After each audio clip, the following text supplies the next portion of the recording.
I'm currently staring at my own face on a massive digital billboard in the middle of a rain-soaked plaza in Chicago, but the world thinks I've been dead for 6 months.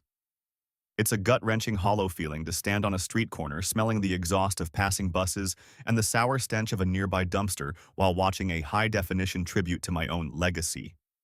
My name, the name they etched into a cold granite headstone, was Archer Haug. I was 34, the CEO of Haug Industries, and the heir to a steel and logistics empire that basically built the skeleton of this city. I had everything: the custom-tailored Italian suits, the Patek Philippe that cost more than a suburban home, and a seat at the table where the world's trade maps are redrawn. But none of that matters when your own blood decides you're worth more as a tax write-off than a brother. Have you ever looked into the eyes of someone you grew up with? Someone you shared a bunk bed with, someone you protected from every bully on the playground, and realized in a split second that they weren't human? That behind the nostalgic smile and the shared childhood memories, there was just a cold, calculating machine waiting for you to trip. If you've ever felt that kind of betrayal, that sharp, jagged realization that your life is just a hurdle in someone else's bank account, drop a yes in the comments. I really need to know I'm not the only one who has walked through this kind of fire. And if you're new here, hit that subscribe button, because what I'm about to tell you is the raw, ugly truth about what happens when greed finally chokes out the last bit of soul in a family. The night it all went black started like a victory lap. We were on the rooftop of the Haug Tower, a glass and steel fortress overlooking the skyline, celebrating the finalization of a massive offshore merger. It was a deal I had spent 5 years of my life sweating blood over. My younger brother Soren and our sister Maren were there, clinking heavy crystal glasses and laughing like we were kids again. Soren was always the charmer, the guy who could talk his way into any boardroom, while Maren was the strategist, the ice queen who handled the fine print. I loved them. I trusted them with the keys to the vault, because I thought the Haug name meant something more than just a stock ticker. "To Archer," Soren said, raising a glass of incredibly rare peaty scotch. "The man who turned a family business into a global titan. To the brother who always looks out for us." I smiled, feeling a rare moment of genuine pride. I took the glass from him. The scotch looked like liquid amber under the dim, expensive lighting of the lounge. I took a long sip. It was warm and complex, but there was a faint, almost imperceptible chemical bitterness at the very back of my tongue. I didn't think twice about it. I figured it was just the intensity of the oak barrel, or the exhaustion of the week, catching up to me. We kept talking about the future, about how we were going to automate the shipping lanes and secure the family's wealth for another century. Then the first wave hit. It wasn't a sudden pain. It was a terrifying, heavy numbness. It started in the tips of my fingers and crawled up my forearms like thousands of freezing needles under my skin. I tried to set my glass down on the obsidian table, but my fingers simply gave up.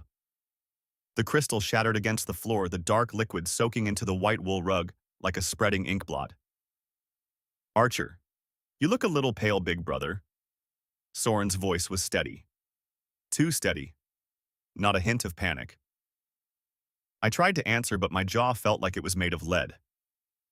My vision began to fray at the edges, turning the room into a blurred, sickening kaleidoscope of gray and shadows. I slumped back into the leather armchair, my lungs suddenly feeling half their size. It felt like someone had poured wet cement into my chest. Every breath was a manual labor, a desperate scraping effort to get oxygen that just wasn't there. I looked up at Soren. He wasn't reaching for his phone. He wasn't calling an ambulance. He was just standing there, hands in his pockets, watching me with a look of mild clinical interest. Maren was behind him, her face a mask of cold indifference. She didn't even look sad. She looked like she was checking a clock, waiting for a boring meeting to end. "The papers are already filed." "Archer," Soren whispered, leaning down so close I could smell the expensive tobacco on his breath. "The board thinks you've been under too much stress. They've already agreed to a temporary transition of power. But we both know there's nothing temporary about what's in your system right now. Soren said you were a shepherd, Archer. But this family only needs wolves." I tried to reach out to grab his throat, but my muscles had turned to water. The chemical taste in my mouth was overwhelming now, like I was sucking on a rusted battery. I realized then that it was a neurotoxin. Fast-acting, impossible to trace, and perfectly measured. My own brother had handed me my death sentence in a glass of celebration. The betrayal was a physical weight heavier than the poison itself. It was the kind of noi jiao shay long, that heart-shredding agony that makes you want to scream until your throat bleeds, but you can't even find the air to whisper. I watched them turn their backs on me and walk toward the balcony, clinking their glasses over my dying body. They were already spending my life before I was even gone. My heart was thudding against my ribs, a panicked, irregular rhythm that was slowing down with every passing second. I was dying in a room full of masterpieces, and the only people who shared my DNA were waiting for the silence to settle.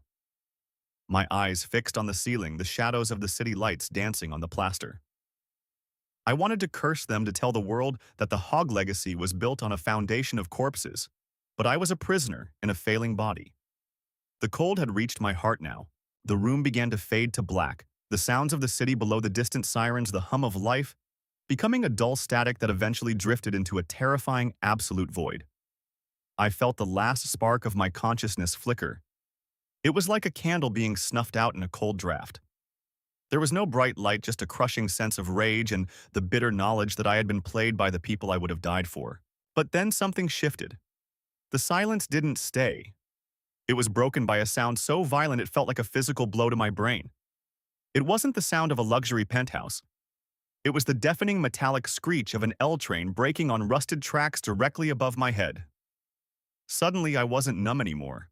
I was in agony. My skin felt raw, as if it had been scorched by fire and then rubbed with salt.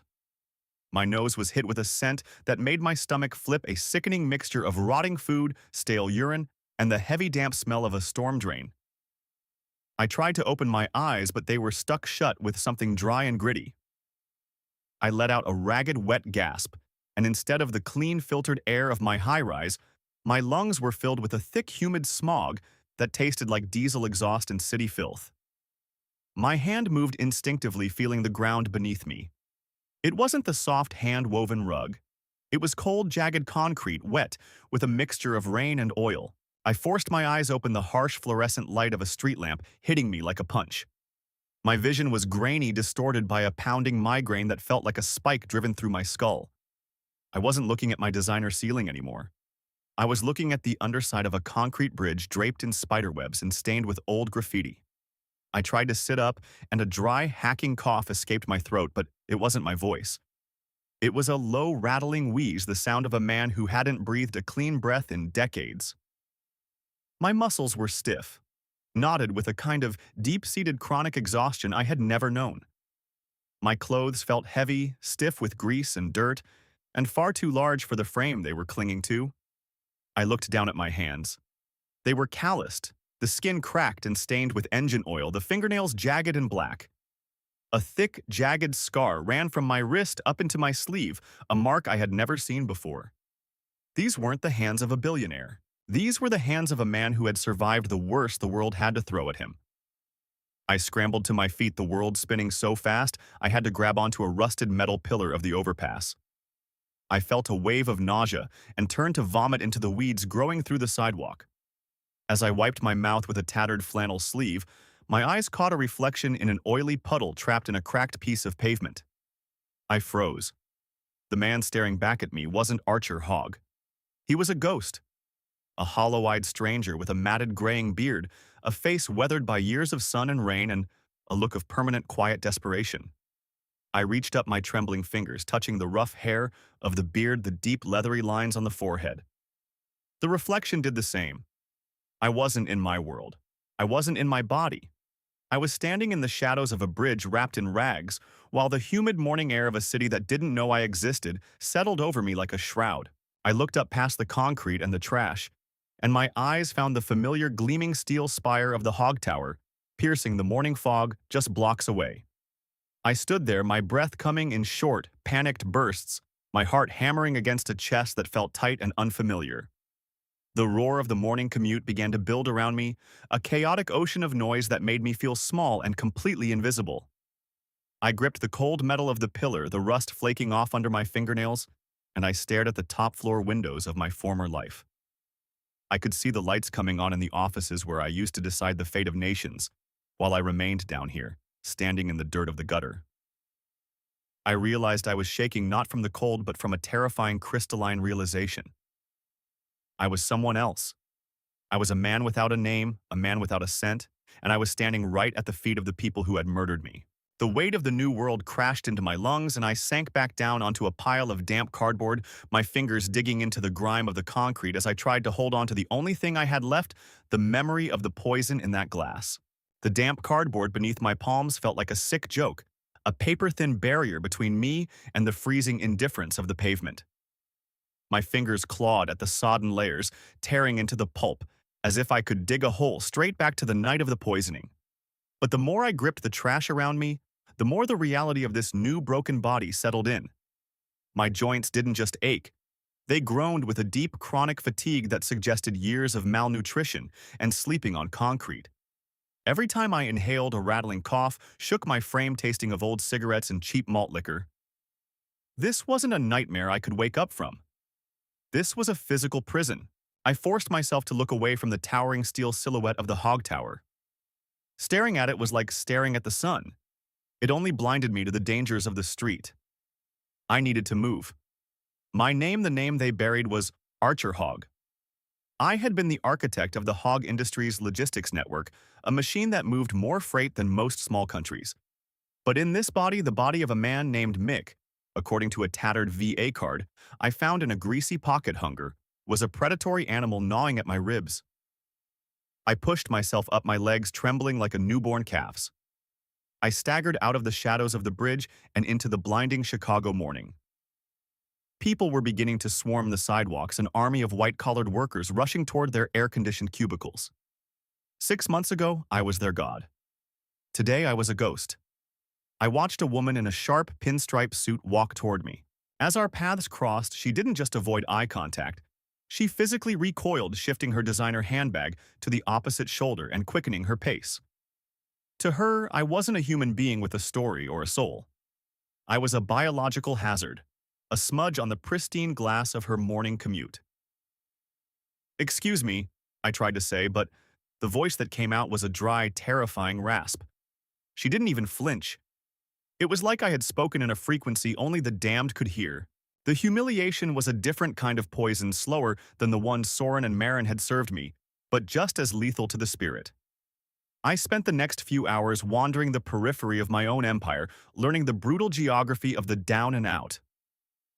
I learned which trash cans behind the high-end bistros were locked, and which ones held the discarded crusts of artisan sourdough. I learned that the security guards I used to pay to keep the riffraff away were surprisingly efficient with their nightsticks when you lingered too long near a revolving door. By noon, I found myself sitting on a rusted bench in a small neglected park 3 blocks south of the Haug Tower. My head was thumping against my skull, but the executive brain that had built a multi-billion-dollar company was starting to wake up.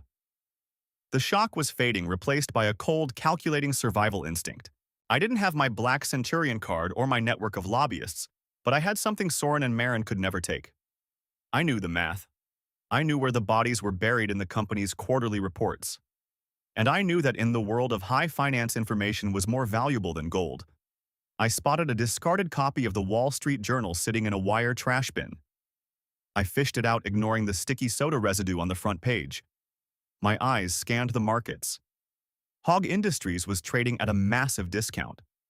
The headline read, "Soren Haug announces aggressive expansion amid leadership transition." I felt a surge of bile. Soren was bleeding the company dry to fund a series of high-risk ventures that I had personally vetoed a year ago because the environmental liabilities were astronomical. He was playing a dangerous game of shell company musical chairs, and I was the only one who knew which chair was about to break. "Hey, Pops, you gonna read that or just stare at it until it catches fire?" I looked up. A younger man, maybe in his 20s, with a matted beanie and a piercing through his eyebrow, was standing over me.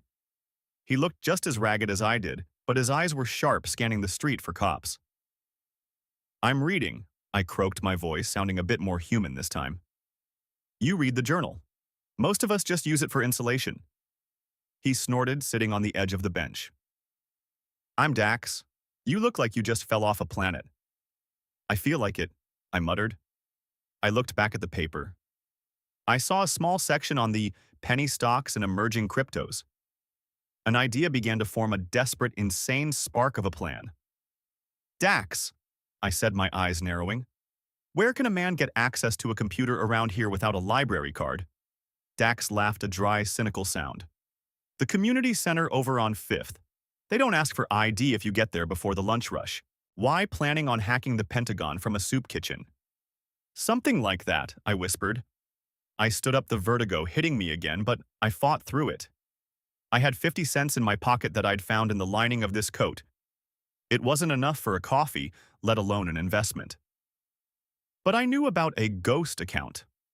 Years ago, as a failsafe against corporate espionage, I had set up a series of encrypted cold storage wallets in an offshore exchange. It was my black box money, encrypted with the birth dates of my late mother, a woman my father and siblings had spent their lives trying to forget. I spent the next hour walking to the community center, my breath hitching in my chest with every step. I waited in line until a terminal opened up. My fingers, cracked and stained with the grime of the street, hovered over the keyboard. Private keys? Seed phrases?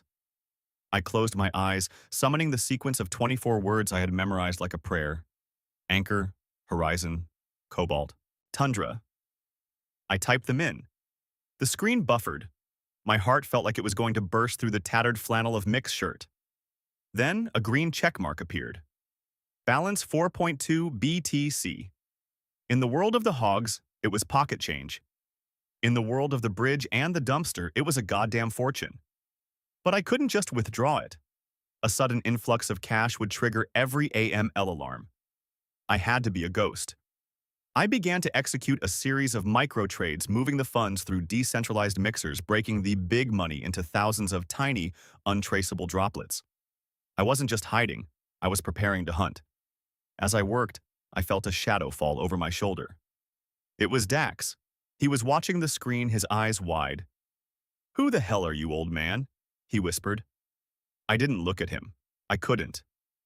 I kept my eyes on the fluctuating candles of the market, feeling the old power, the real power returning to my fingertips. "I'm the man who's going to buy that building," I said, pointing toward the window where the Haug Tower loomed. I finished the final transfer, sending the first clean drop of $10,000 to a prepaid digital debit card. I walked out of that basement and back into the sweltering heat, but I didn't feel like a victim anymore. I felt like a predator. I spent the next few days in a cheap motel. I scrubbed the grime off my skin until it was raw. I trimmed the matted beard into something intentional. I bought a cheap burner phone and a pair of spectacles that hid the intensity in my eyes. I was walking back to my motel one evening when I saw a black SUV pull up to a curb. The door opened and Soren stepped out. He looked perfect, tanned, relaxed, wearing a suit that cost more than the building I was standing in. He walked right past me. He didn't even see a person. He saw an obstacle. He was so close I could smell the faint metallic scent of the same cologne I used to wear. My hand tightened around the plastic bag of cheap groceries until the handles bit into my skin, the rage boiling up in my throat like hot lead. I watched him enter a high-end steakhouse. He thought he had won. He had no idea that the man standing 3 feet away clutching a loaf of generic bread was already holding the first thread of the noose that would eventually hang him. The grocery bag tore at the bottom just as I reached the door of my motel room, spilling a carton of eggs and a loaf of bread across the dirty linoleum. I didn't even flinch.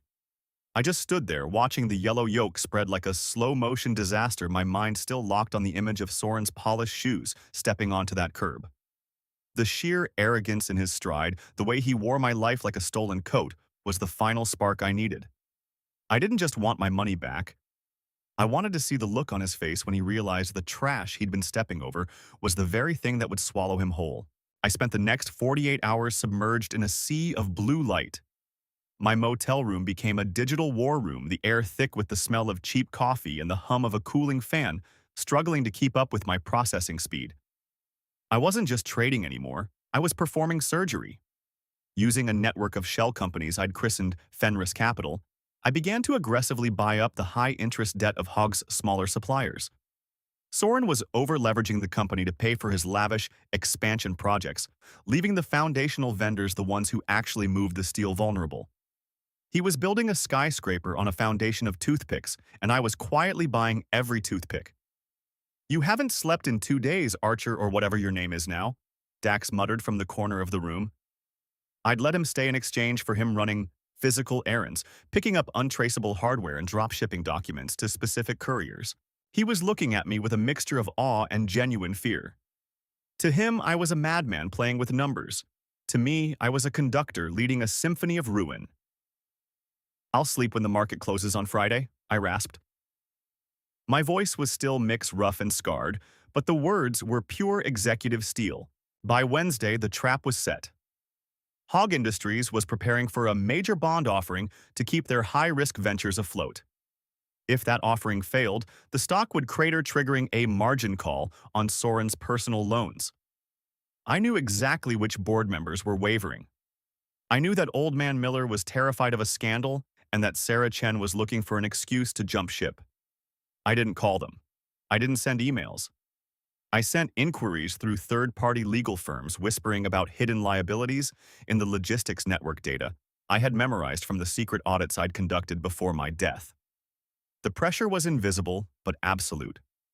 On Thursday morning, the first crack appeared. A major institutional investor pulled their support for the bond. The Haug ticker on my screen turned a violent shade of red. It started as a 3% dip. By noon, it was 10%. By the closing bell, Haug Industries had lost $4 billion in market cap. I watched the news on the small, flickering TV in the motel. Soren was giving an emergency press conference. He looked rattled. The tan was still there, but his eyes were darting, searching for an invisible enemy. He kept talking about temporary market volatility. But he sounded like a man trying to convince himself the ship wasn't sinking, while the water was already at his knees.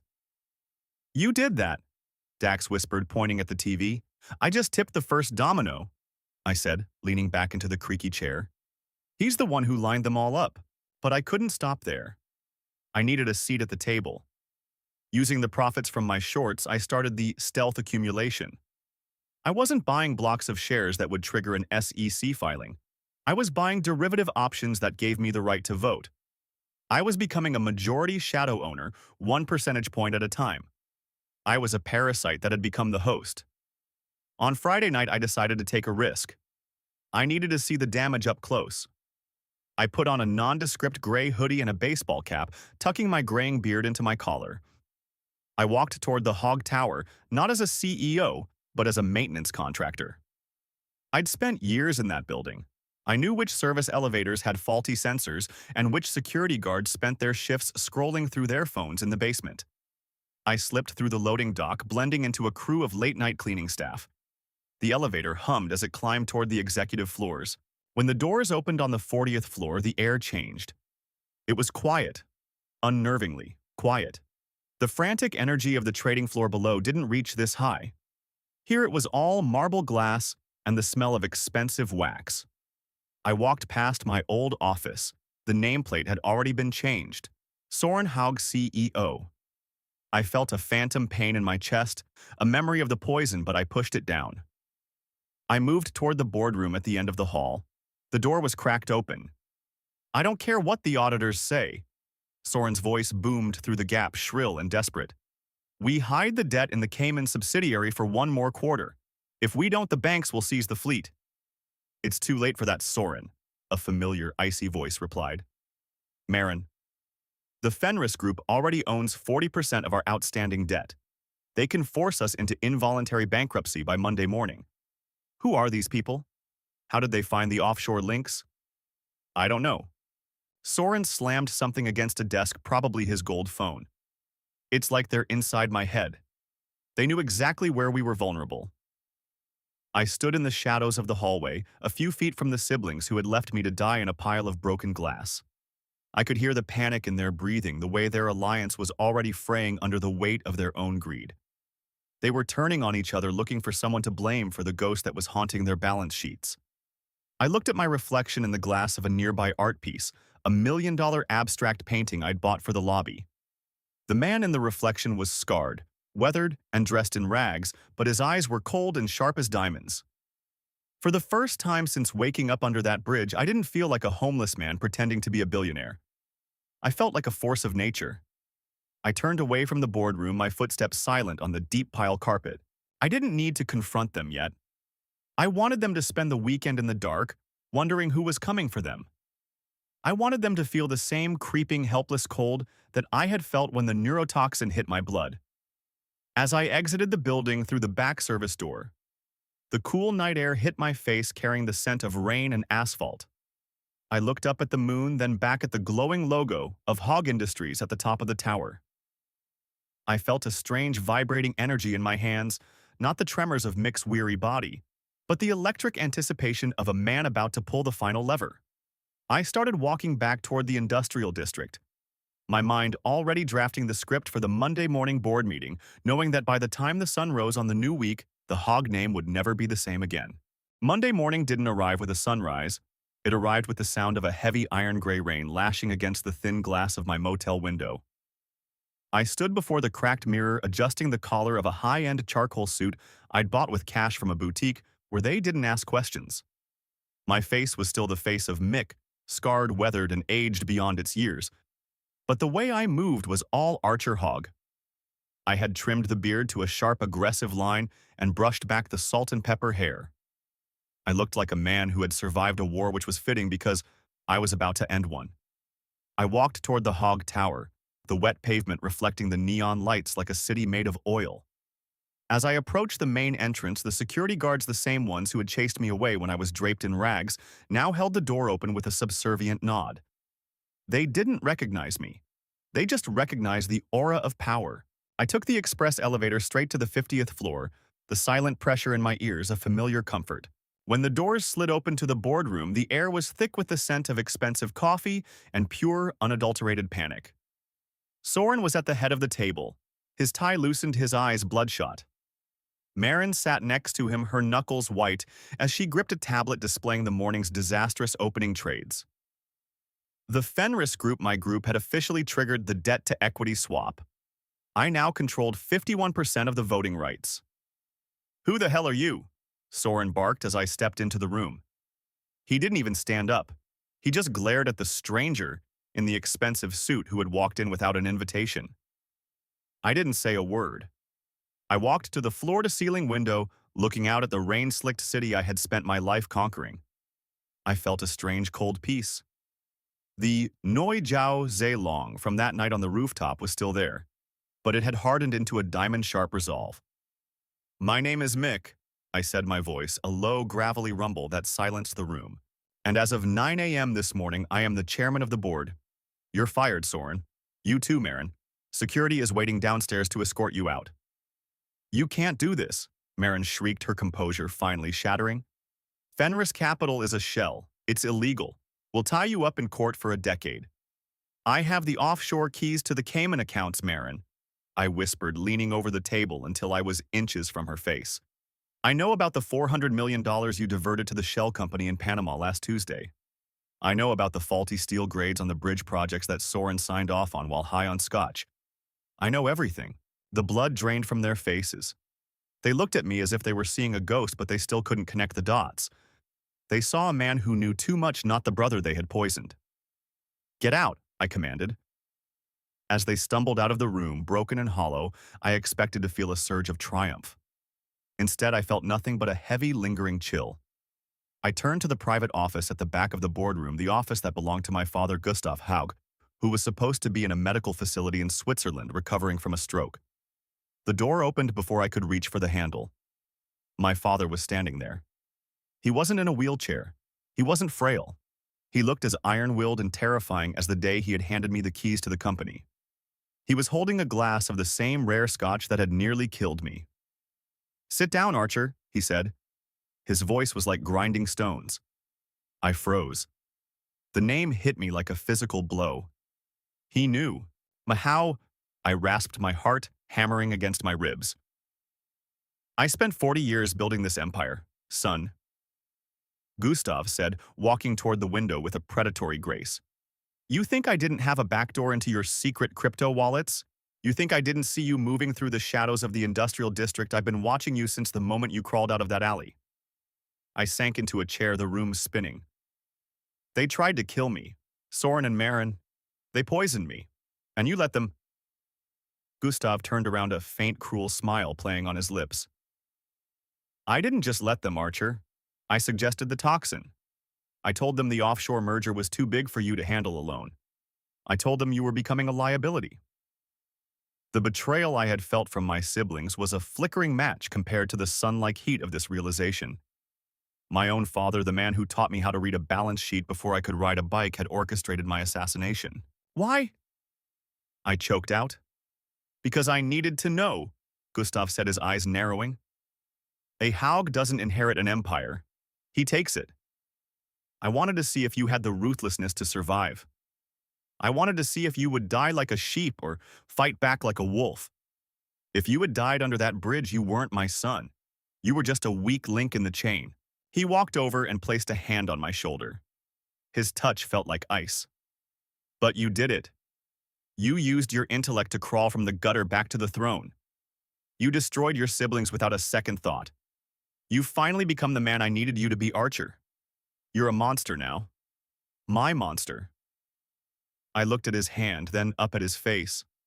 I saw the madness there, the absolute soul-consuming greed that had turned my family into a pack of scavengers. He didn't see a son.